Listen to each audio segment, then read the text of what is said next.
نو زه غواړم د ځوانانو ته یو څو خبرې د رجال الفکر والدعوه په اړه وکړم. انسان عالم صغیر ده، یعنی انسان الله داسې یو جامع پیدا کړی، دومره کمال په انسان کې شته. دمونږ په شافعي علماو کې یو عالم تیر سوی د علامه بیضاوي ورته وایي، په قرآن تفسیر کړی، په دې مقدمه د خپل تفسیر کې وایي انسان عالم صغیر ده. کم شیان چې په عالم کبیر کې شته ده په ټوله دنیا کې په انسان کې شته. دې باندې بیضاوي یو لوی بحث کوي، دا ډېر نه اوږدوم. الله عز وجل چې قرآن راولیږه د مکې مشرکان یا ټول عرب د جهل په دومره تیارکیو کې پراته ول چې لا یې خط نه پیژانده. په انسان باندې داسې مرحلې راغلي چې انسان د خپل زړه یا په خپل بدن کې چې کم کمالات لري چې انسان یې باندې راباسي، یا به په زبر راباسي یا په قلم باندې. نو هغه زمانه کې لوی لوی شاعران او علما ول خپل د زړه کمالات په بدن کې کمالات به باندې راوستل، خو هغه کمالات تر خولې تړاو درلې چې وبویل سو لاړل به. خو دا چې راثبت سي او ولیکل سي وروستنیو نسلونو ته پاتې سي داسې نه سو کېدلی. الله عز وجل د قرآن په واسطه باندې عربو ته یو لوی انعام راوړ، ټوله جزیرة العرب ته. الله قرآن کې وایي وإن كانوا من قبل لفي ضلال مبین، یو ښکاره ګمراهي او جهل کې ول. الله عز وجل هغه انسانانو نه که همغه زمانې نه مخکې د انسانانو ته علم ورزده کړل سوی وای، یو لوی کمال به پکې راغلی و. د انسان مثال داسې ده، چونکې فیضاني صاحب یو صوفي عالم هم تیر سوی ده. علامه عبدالوهاب شعراني رحمه الله په انوار القدسیه کې لیکي، وی انسان داسې مثال لري لکه زڼی غوندې، نوات دا د خرما ښایسته کو زړی غوندې داسې مثال لري. د خرما ښایسته کو زړی هلته پروت ده، په دې کې بالقوه ډېر لوی کمالات پراته دي، خو چې په مځکه پرته وي هېڅ شی هم نه ده. که ته دا راواخلې د علم زراعت د ماهرینو سره محاوره او مشوره وکړې، یا مثلا د مونږ په دې اسلامي نړۍ کې یو حنفي عالم تیر سوی عبدالغني نابلوسي فلسطینی ده، یو کتاب یې جوړ کړی الملاحه فی علم الفلاحه. عربي کې د ما سره خپله کتابخانه کې دا کتاب شته. ته چې نوی دا زڼی کرې غواړې چې هغه خرما خوندوره راسي، ډېره راسي، نو نوی د شاتو کې واچوه او څنګه یې کو چې د علمي زراعت مسئله ده. دا دې چې کله وکره او بیا د دې پالنه وکړې تر انتها پورې د دې تلقیح وکړې چې هره خرما ونې سره د هر څومره ونو سره څومره د ښځو دپاره نر پکار ده. تلقیح به په کومه طریقه کوي؟ د یو زړي نه په 10 کلونو کې یوه ونه مثلا جوړه سوله، دغه یوې ونې نه نور نیالګي واخله، په زرګونو او په میلیونونو نیالګي دا یو زړی کوي. بالقوه په د یو زړي کې دومره کمال شتون لري، خو دا په علم کیږي، دا په مهارت کیږي. دا وړتیا الله انسان کې اچولې، دغه وړتیاوې انسانانو کې شته لکه زړي کې چې شته، خو دغه وړتیا د دغسې خلکو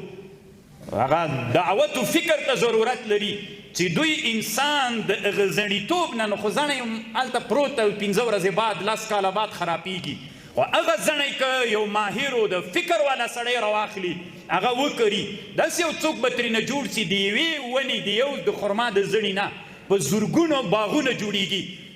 بشریت و انسانیت ته یو لویه ګټه رسیږي. دا د انسان کمال ده. انسان کې دومره کمالات شته. ما مخکې ویلې انسان دا یو عالم صغیر ده چې څومره شی دنیا کې شته انسان کې شته، خو انسان څنګه وکړلی شي چې هغه شیان د انسان کې ور واچوي، کې راوي باسي او انسان پرمختللی وګرځي. خو هغه د ویدو د مړه انسانانو وس نه ده، هغه د داسې انسانانو کار ده لکه دغسې چې رجال الفکر والدعوه د دې کسانو د ویده انسانانو کارونه نه دي. که انسان د داسې خلکو پیرواني ونه کړي، انسان په خپل ژوند کې د لویو انسانانو پیروي ونه کړي، هغه انسانان چې هغه د اسلام د دین مخکې دکتور صاحب ښه خبره وکړه، قرآن ډېر جامع کتاب ده. قرآن چا ویلی نه ده. قرآن کې چې څه وغواړي هغه په قرآن کې ستا ده. علماو تر حده ډېر خدمت کړی، خو دا مونږ ویده یو.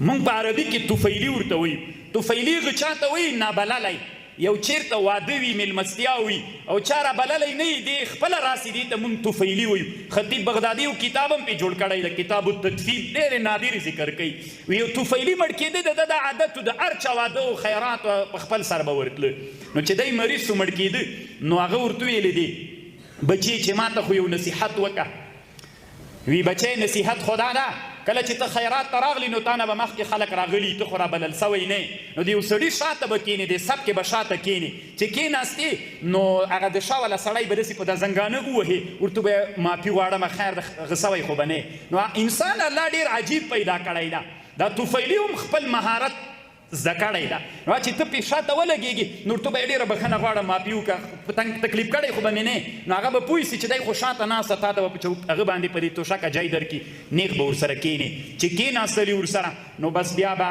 ډوډۍ چې راوړل سي نو ته زه تشلمېږم داسې دی په تنګ غوندې که نو ډوډۍ به ټوله ته وخورې نو که د داسې انسانانو پیروي کوې نو په ژوند کې به د ټول عمر محتاج و ګدایګر او داسې څوک وګرځئ چې ټول ژوند کې به محتاج یې داسې انسانان هم شته انسان کې ټولې وړتیاوې شته که د طفیلي په نقش قدم روان سي نو د طفیلي بچی به یې بیا هم په جامعه کې ژوند کولی سي خو چې د کمال سړی نه یې علما کتابونو کې لیکي یو وخت کې یو سړي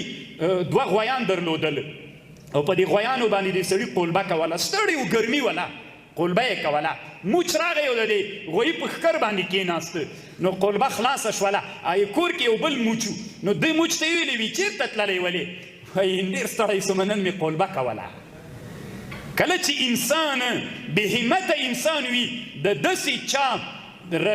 رهبري ور د غاړې سي ستړي سړي قلبې کوله منسوبوي ځان ته بیا بل موچ ته چې کور ته ورغی وي څه دې کول ده خو د غویي په ښکر مزې کړي دي وي ما هلته قلبه مو کوله نن مو پټی قلبه که نو موچه تا چې شی کړي دي نو انسانان په خپل ژوند کې ځکه ما مخکې انسان کې وړتیاوې شته داسې انسانان هم تربیت کېږي چې د بل چا مونږ په ادبیاتو کې علما هم شته مونږ په ادبیاتو کې علم بلاغت کې یو بحث کوو سرقات الشعریه ورته وایو د غلا شعرونه شعر د بل چا وي او هغه ته راواخله د خپل مونږ په دې علم کې یو بحث کوو اقتباس ورته وایي د بل چا کلام د خپل کلام جز ګرځول نو دغه د سرقات شعریه هم بحث ده پردی شعر وي ځان ته یې منسوب کې پردی افتکار وي ځان ته یې منسوب کې نو انسانان داسې هم تربیت کېږي انسانان داسې هم تربیت کېږي چې انسان ژوند د انسان هره زمانه کې انسانان بېلابېلو شیانو ته ضرورت لري موږ په اسلامي نړۍ کې یو لوی صوفي تېر سوی علامه ابن العربي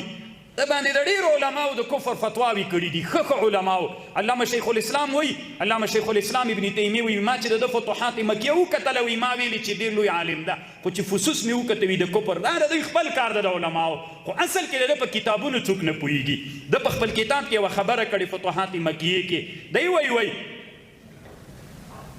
کله چې الله نفس پیدا کړو وی نفس ورته ویلې که انسان تربیې ته ضرورت لري انسان ته د نفس ته الله ویلې من انا زه څوک یم وی دا نفس ورته ویلې فمن انا نو بیا زه څوک یم هومره غرور پکې و نفس کې په نفس کې دومره غرور الله چې پیدا کړو ورته ویلې من انا زه څوک یم نو دا نفس ورته وی فمن انا نو زه څوک یم الله ملایکو ته ویلې وی دا په لوږې په هغه حوض د لوږې کې واچوئ 4,000 کاله په ده لوږه تېره کړه دی چې الله ملایکو ته ویلې راوی باسئ الله ورته ویلې من انا انت ربي ته مې رب یې انسان تربیات کا انسان چې ډېر موډن سي بیا خلک تېر نویر سي د بادشاهي قانون هم ده د موږ افغانستان کې دا 40 کاله خلک همدغه بادشاهیان دي او بس یې عزتي خو که نه که دوی ماړه سوي دي دی په لوږه باندې لږ امتحان کې یو 20 کاله بیا 20 کاله که ژوندي ول بیا به یې پاچایان کړو ځکه انسان امتحان که چې مالدار سي نو د تا نفس غرور کبر وکړي انسان تربیې ته ضرورت لري تربیت یې کوي چې تا باندې لږ لوږه تېره سي د ملت یتیم و غریب و د غریب د بچي د تحصیل و د علم معلومات ځان ته وکړي تا ته به بیا معلومه سي چې څنګه ده نو الله عز وجل دې موږ د نفسونو تربیت وکړي مونږ کې د الله انسانیت راولي الله دې مونږ نه انسانان کامل جوړ کړي خبر ډېر نه اوږدوم یو دوه لنډې نورې خبرې کومه علما لیکي کتابونو کې و یو وخت کې ځکه اکثره مثالونه وایم چې لږ عام فهم وي زموږ د اسلامي علماوی وایي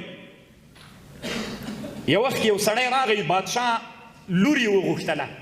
د بادشاه لور ته یې ویلي وي واده را سره وکړه نو بادشاه خبر ورلیږي وي 1000 جوهرې به راوړې 100 جوهرې هره جوهره د 10,000 دینارو قیمت لري نو دا هلک پوښتنه وکړلې وي دا